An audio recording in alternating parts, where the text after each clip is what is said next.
everybody. Mary. Hello, everybody. Thank you. Good morning. Thank you for all being here.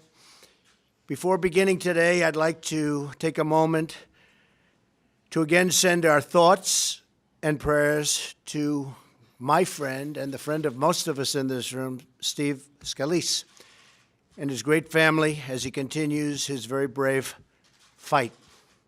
It's been much more difficult than people even thought at the time.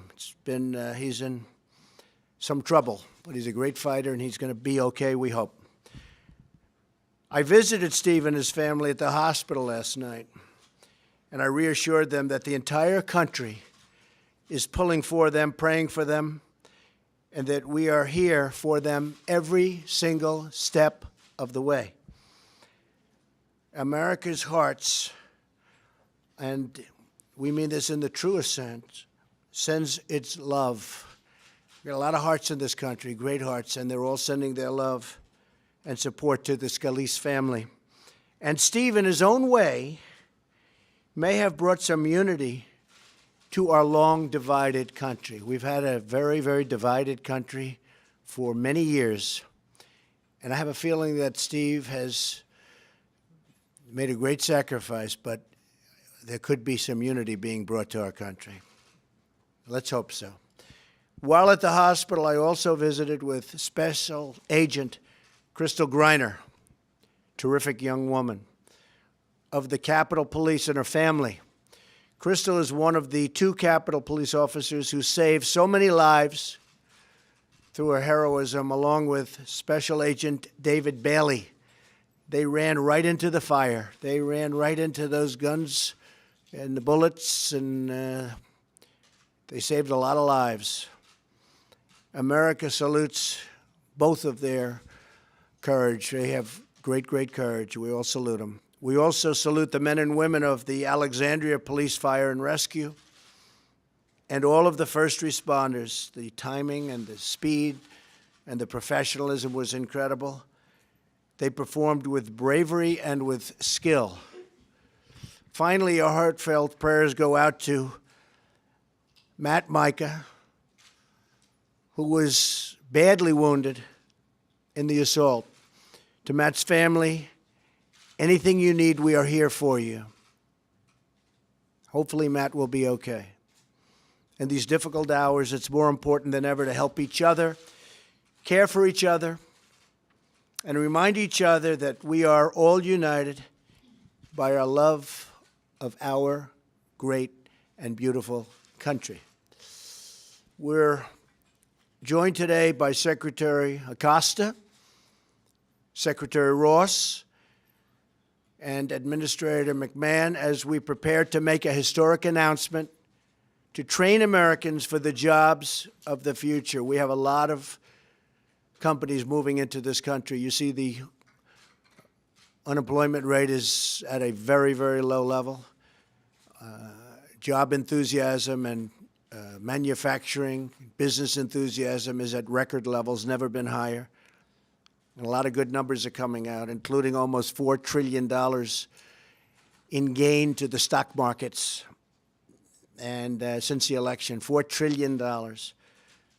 We just signed a big deal yesterday for hundreds of millions of dollars worth of equipment and military equipment going to be made in this country, in our country, for other countries. We've got it going. We have to make sure the people are here and they're going to be well trained. So I want to thank my daughter Ivanka and her leadership. She has worked so hard on this. She understands how important it is. We're training people to have great jobs and high-paying jobs. And we're here today to celebrate the dignity of work. It's really a good term, dignity of work, and the greatness of the American worker, which I've been celebrating for a long time. Probably wouldn't be here if it weren't for the American worker. And the American worker sees what's happening in Michigan and in Ohio and in a lot of places that we've had a huge impact on just in a short period of time that I've been here and this administration has been involved. We have a lot of companies moving in. A lot of plants are going to be built. A lot of plants are being expanded. And big ones are going to be announced very soon. We're going to hear some very big names that I can't tell you about now. We want to get them signed on the dotted line. We don't want to talk too quickly. It's called sign them on the dotted line, right? In just a few moments, I'll be signing an executive order to expand apprenticeships and vocational training to help all Americans find a rewarding career, earn a great living, and support themselves and their families, and love going to work in the morning. We will be removing federal restrictions that have prevented many different industries from creating apprenticeship programs. We have regulations on top of regulations, and in history, nobody has gotten rid of so many regulations as the Trump administration. And that's one of the reasons that you see the jobs and the companies all kicking in so strongly. I think some very good numbers are going to be announced, by the way, in the very near future as to GDP.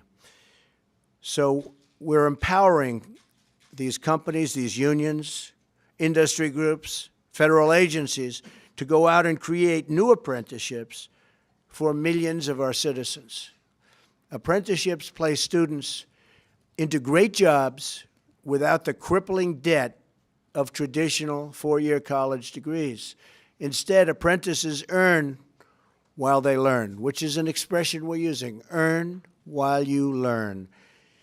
We're joined today by apprentices who know firsthand how these programs can bring new hope and new opportunities. We're also joined by some of the country's great governors, and I appreciate them very, very much for being here and for being here. We just had a meeting in the cabinet room. Charles Robel is here with us from Wisconsin, where I just left, actually, yesterday. I was with Governor Walker. Charles is a three-time combat veteran who bravely served our nation, highly respected. After Charles came back from the war, he, like so many other Americans, faced very tough economic times. Charles began taking machine tool operation courses from a technical college. He immediately excelled. He was really, really good at it, they say.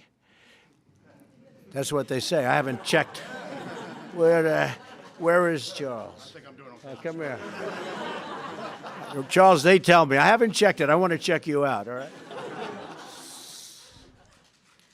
But he immediately excelled. And by the end of his year-long apprenticeship, Charles will be making more than $60,000 a year and going up a lot higher than that. And he loves what he does. I think you really love it, right? Yeah, he loves it. Charles, we thank you for your service to our country, both in the military and in exactly what you're doing right now, which is so important. And we congratulate you on this exciting new career. And you're going to have some great future. Thank you, Charles. Appreciate it.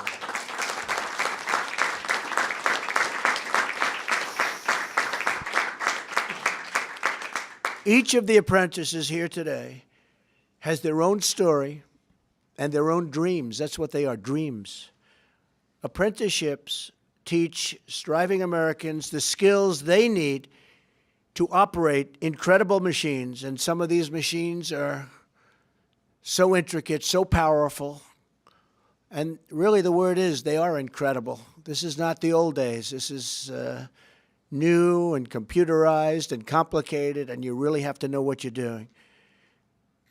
But they create amazing products. And to construct skyscrapers that touch the clouds, I mean, you look at the equipment today and just go back 10 years ago and 20 years ago, it's from a different world, from a different planet. It's incredible. I just met with the governors from many of the states to discuss how we can work with them to expand apprenticeships and the apprentice programs. I'm also delighted to be here with CEOs of major companies who support our apprenticeship initiatives. And we had a tremendous number of the biggest CEOs in the world here yesterday. And we talked about this also. And they're fully behind it, including our effort to help millions of talented young American women thrive and flourish in our economy. We are thrilled as well to have with us today Congressman Bobby Scott and Congresswoman Virginia Foxx, who care so deeply about this effort. All right? Thank you. Thank you very much. The strength of our nation will be determined by our ability to keep jobs in America. And we're going to keep them in America. You're not going to have companies fleeing like in the past. There's going to be a big price to pay for companies that want to leave, fire their workers, build a plant outside of this country, and think they're going to sell their product right back into the United States. Going to be a big price to pay. But we want to keep jobs in America, and we want to train people and hire American workers to fill those jobs. And that's exactly what we're doing, and we're really doing a job of it. And I just want to thank all of our secretaries and everybody involved in the process.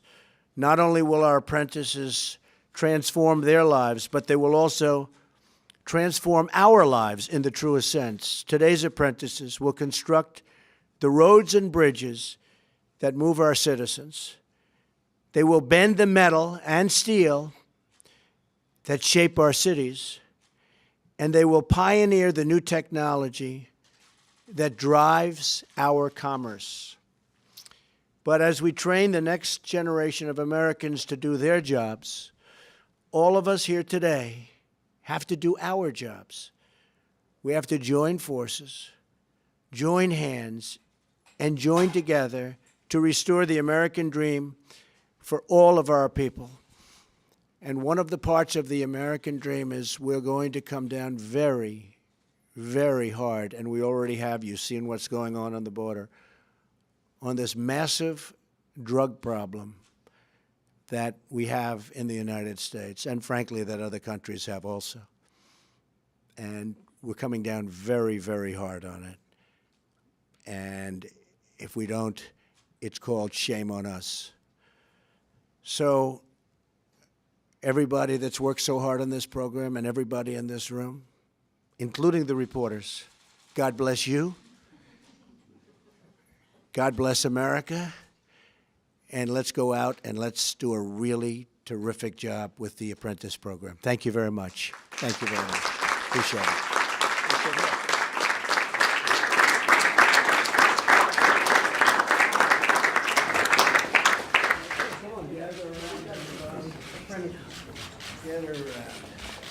This is a big one. Right, Linda? Yes, sir.